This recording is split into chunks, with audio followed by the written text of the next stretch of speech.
Essaye d'imaginer ce que ce serait si tu te réveillais un jour et que tout ce qui t'entoure était rose. Et je veux dire littéralement tout, pas juste quelques petites touches ici et là. Non, vraiment tout serait rose. Des murs à ton lit en passant par ton bureau, ton fauteuil et même les vêtements que tu portes. Serais-tu capable de vivre dans un tel monde pendant une semaine entière? Il se peut que ta première pensée soit alors « Il y a un truc qui cloche avec mes yeux ?» Pour la plupart des gens, la réponse est non. Et même si tu avais un problème de vision, il y a peu de chances que tu finisses par ne voir qu'une seule couleur pour le reste de ta vie.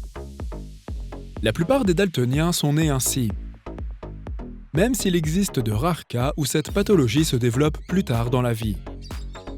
En plus, même les personnes totalement daltoniennes voient tout de même le monde en noir, blanc et gris.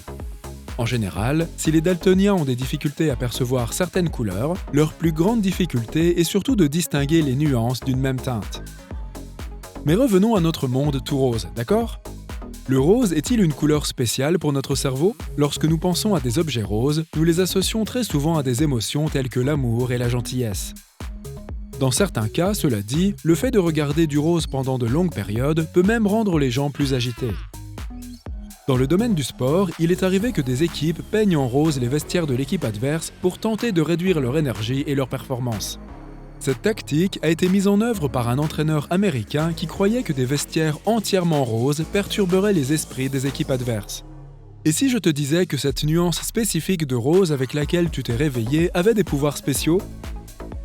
Dans les années 1970, un scientifique nommé Alexander Schoss a découvert une couleur qui rendait les gens calmes et détendus. Après de nombreuses expériences visant à tester les effets de différentes couleurs sur le comportement des gens, il a identifié cette teinte spécifique qu'il a baptisée Rose Schoss. Son étude a démontré que lorsque les gens regardaient une couleur vive, ils perdaient de la puissance dans leurs muscles. Mais lorsqu'ils regardaient du bleu, leur énergie revenait à la normale. Le chercheur en a parlé lors de conférences publiques et l'a même prouvé à la télévision. Il a invité un bodybuilder et a montré qu'il ne pouvait pas faire une seule flexion du biceps après avoir regardé la couleur rose. Schoss était tellement convaincu de sa découverte qu'il a même suggéré que les prisons peignent les cellules de détention en rose pour calmer les gens. 2 agents d'une prison américaine ont testé cette idée et ont constaté que certains détenus devenaient plus calmes après avoir passé 15 minutes dans leurs cellules roses. Quoi qu'il en soit, les études ultérieures n'ont pas prouvé la véracité des recherches initiales de Schoss. Mais cela ne signifie pas que l'on ne peut pas les tester par soi-même. Il n'y a aucun moyen de savoir comment le cerveau réagirait s'il vivait dans un univers rose pendant un jour, une semaine ou même un mois entier. Tout dépend aussi de l'expérience antérieure de la personne avec cette couleur. S'il s'agissait d'une situation heureuse, il se peut que le rose te plaise. Cependant, à partir d'un certain degré, il est aussi probable que ce soit dur pour les yeux. Mais nous ne pouvons pas prétendre que les tons de notre environnement ne nous affectent pas. Carl Jung, célèbre psychanalyste suisse, a développé une théorie de la psychologie des couleurs, également connue sous le nom de théorie jungienne des couleurs. Il estimait que chaque teinte avait une signification différente, quelque part au fond de notre esprit, et qu'elle avait le pouvoir de révéler des pensées plus profondes. Il pensait que les couleurs pouvaient être utilisées pour comprendre les pensées et les sentiments les plus forts d'un individu. Par exemple, il considérait que le bleu était formel et précis, tandis que le vert rendait les gens détendus et patients. En regardant le jaune, les gens devenaient plus sociables. Enfin, si l'on aime la couleur rouge, cela signifie que l'on est compétitif et que l'on a du caractère. Le rose n'est pas la seule couleur dont on a étudié les effets sur le cerveau. Prenons le vert par exemple. Te sentirais-tu mieux si tu évoluais dans un environnement tout vert? De fait, contempler cette couleur peut aider à mieux se concentrer. Des études ont établi que les personnes qui prennent des petites pauses pour regarder des choses vertes, comme des arbres ou de l'herbe, se concentrent mieux sur des tâches ennuyeuses et font moins d'erreurs. Cela s'explique par le fait que le vert est apaisant, facile à percevoir pour nos yeux et notre cerveau. C'est la teinte que l'on trouve le plus souvent dans la nature. Il n'est donc pas étonnant que la plupart d'entre nous la trouvent tranquillisante. Quant au rouge et à l'orange, ils doivent être utilisés avec modération. Donc, pas de maison orange pour moi, merci.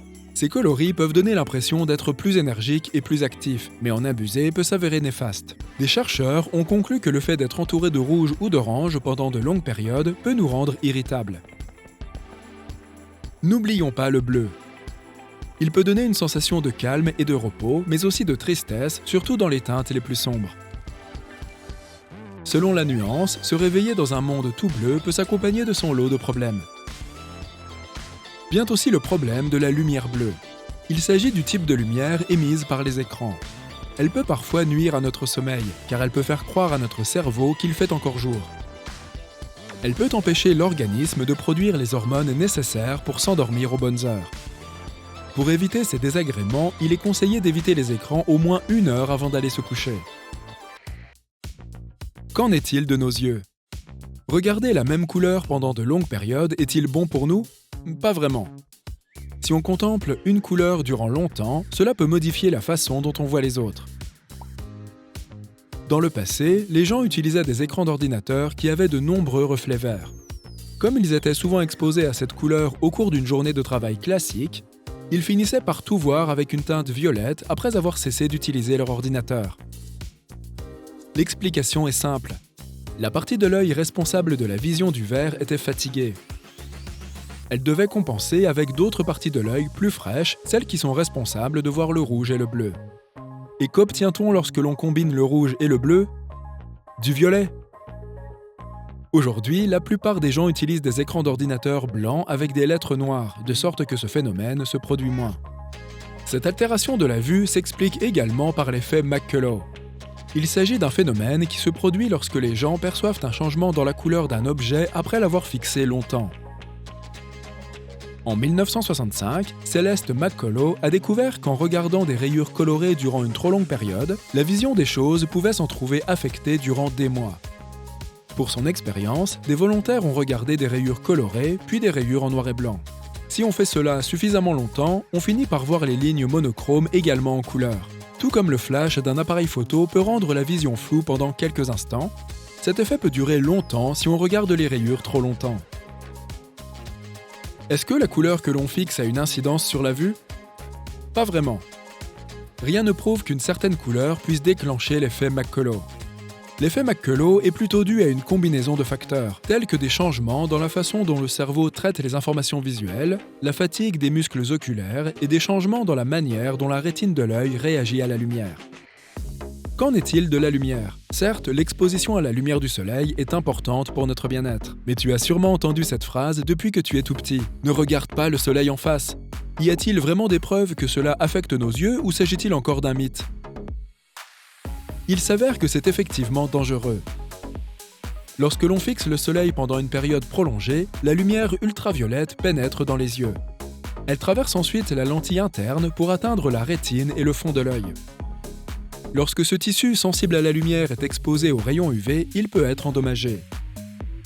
On finit alors par voir des taches durant plus de quelques secondes, voire par subir des lésions permanentes de la vue. Ce processus peut se produire rapidement, même en quelques secondes d'exposition directe au soleil.